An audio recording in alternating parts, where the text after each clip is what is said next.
এটা 3 থেকে 9 নাম্বার পর্বের মধ্যে পড়ে না? কোন প্রাণীটা 3 থেকে 9 নাম্বার পর্বের মধ্যে পড়ে না? কোন প্রাণীটা 3 থেকে 9 নাম্বার পর্বের মধ্যে পড়ে না? ঠিক আছে? কোনটা 3 থেকে 9 নাম্বার পর্বের মধ্যে পড়ে না? তাহলে যখনই আমি দেখব যে আমরা এই অধ্যায় থেকে যখনই কোনো প্রশ্ন ফেস করব তখনই চিন্তা ভাবনা করতে হবে, পর্বগুলো ধাপে ধাপে উন্নত হয়। কোন পর্ব কত নাম্বার এটা আমরা বলে দিচ্ছি আগেই। তারপরে আমি বলে দিচ্ছি দ্বিস্তরী 2, ত্রিস্তরী 3 থেকে 9। তাহলে নিচের কোনটি ত্রিস্তরী 9? তাহলে তোমাকে চিন্তা করতে হবে যে নিচের কোন প্রাণীটা 3 নাম্বার থেকে 9 নাম্বার পর্বের মধ্যে পড়ে না। না পড়লে সেটা হচ্ছে ত্রিস্তরী। ঠিক আছে? আচ্ছা, আশা করি সবাই বুঝতে পারছো, কারণ সবাই হচ্ছে মোটামুটি সবাই সঠিক আনসার দিছো। তো ঠিক আছে, আশা করি বুঝতে পারছো। আমরা পরের টপিকসে চলে যাচ্ছি।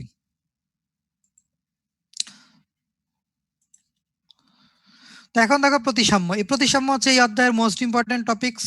ধরে নাও প্রতিসাম্য থেকে মেডিকেল পরীক্ষায় প্রশ্ন চলে আসছে।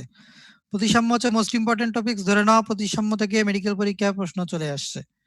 প্রতিসাম্য জিনিসটা কি, আমরা এটা বুঝার আগে একটা জিনিস বুঝে নেই, সেটা হচ্ছে বিভিন্ন তলগুলো বুঝে নেই।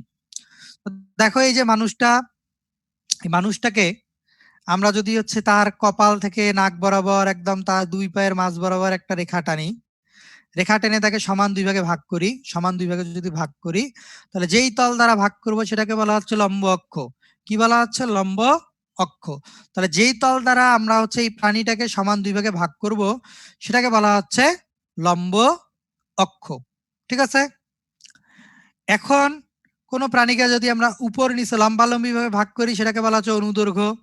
আবার হচ্ছে এই যে উপর নিচে যদি ভাগ করি তাহলে সেটাকে বলা হচ্ছে অনুপ্রস্থ।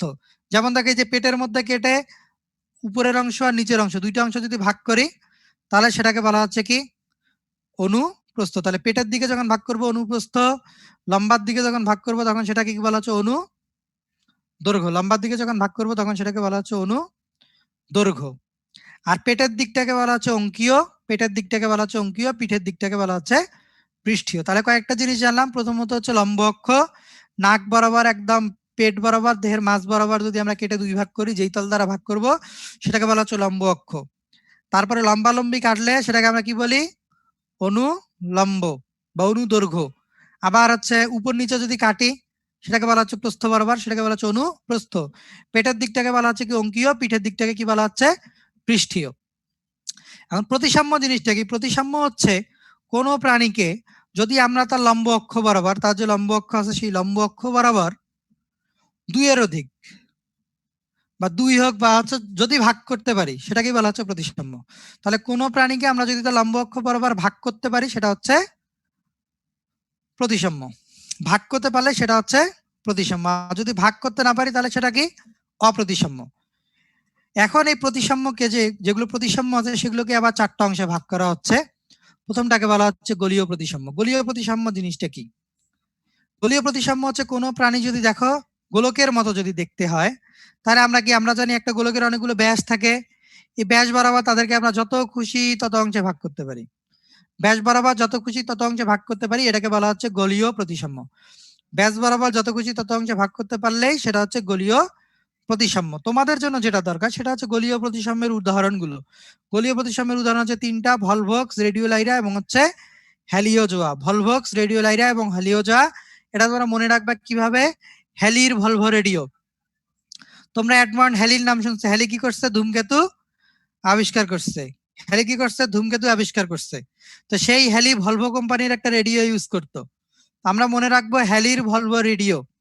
হেতে হচ্ছে হ্যালিওজোয়া, ভলভক্স আর রেডিওলারিয়া। ঠিক আছে? হ্যালির ভলভো রেডিও এগুলো হচ্ছে গলীয় প্রতিসাম্য। হ্যালির ভলভো রেডিও এগুলো হচ্ছে গলীয় প্রতিসাম্য। তারপরে আসো অরীয় প্রতিসাম্য। অরীয় প্রতিসাম্য কি? অরীয় প্রতিসাম্য হচ্ছে কোনো প্রাণীকে আমরা যদি তার লম্ব অক্ষ বরাবর, লম্ব অক্ষ আমি বলছিলাম যে একদম দেহের মাঝ বরাবর যেটা, সেটা হচ্ছে লম্ব অক্ষ। তাহলে দেখতেছে যে এটা একটা হাইড্রা ছিল, ধরে নাও হাইড্রা কর্ষিকা ফেলে দিচ্ছি।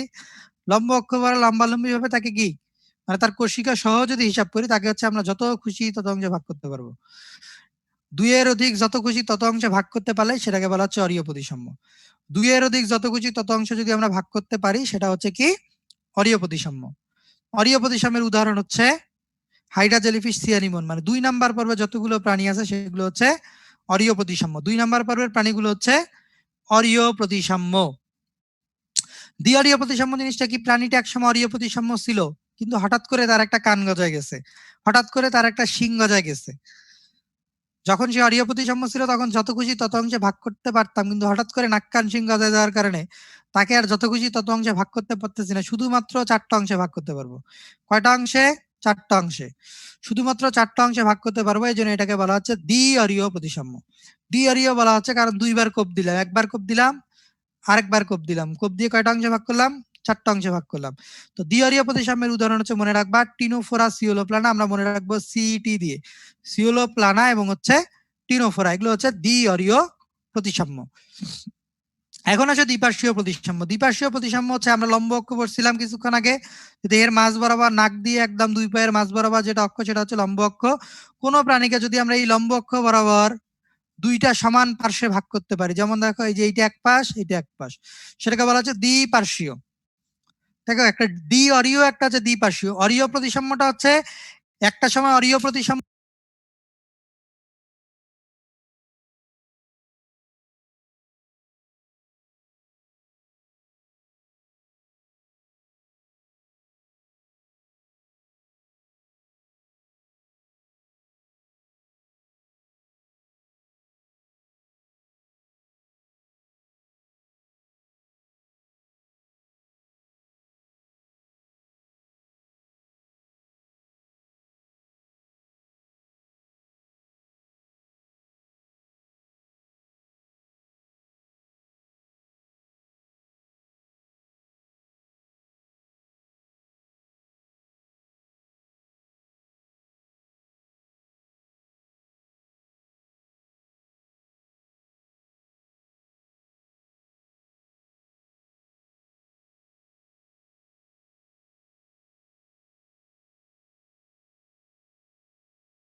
যার মাংসাল পিণ্ডের মতো পদ আছে, মাংসাল পিণ্ডের মতো পদ আছে, তাদেরকে বলা হচ্ছে গ্যাস্ট্রোপোডা বা শামুক। এরা বাদে পঞ্চম পর্বের বাকি যতগুলা প্রাণী আছে সবগুলো হচ্ছে দ্বিপার্শ্বীয়, আর হচ্ছে গ্যাস্ট্রোপোডা বা শামুক হচ্ছে অপ্রতিসাম্য। আর 8 নাম্বার যে পর্বটা, 8 নাম্বার পর্বটা কি? একাইনোডার্মাটা।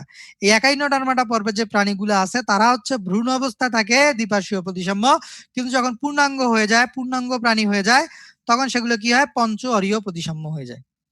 তাহলে হচ্ছে আমি আবার বলি, 3 থেকে 9 পর্যন্ত সকল পর্ব দ্বিপার্শ্বীয় প্রতিসাম্য, ব্যতিক্রম হচ্ছে পঞ্চম পর্বের গ্যাস্ট্রোপোডা বা শামুক, এরা অপ্রতিসাম্য। অষ্টম পর্বের পূর্ণাঙ্গ প্রাণী পঞ্চ অরীয় প্রতিসাম্য। তাহলে তোমরা চ্যাট বক্সে হচ্ছে একটা আনসার দাও, দেখি তোমরা বুঝলা কিনা। সেটা হচ্ছে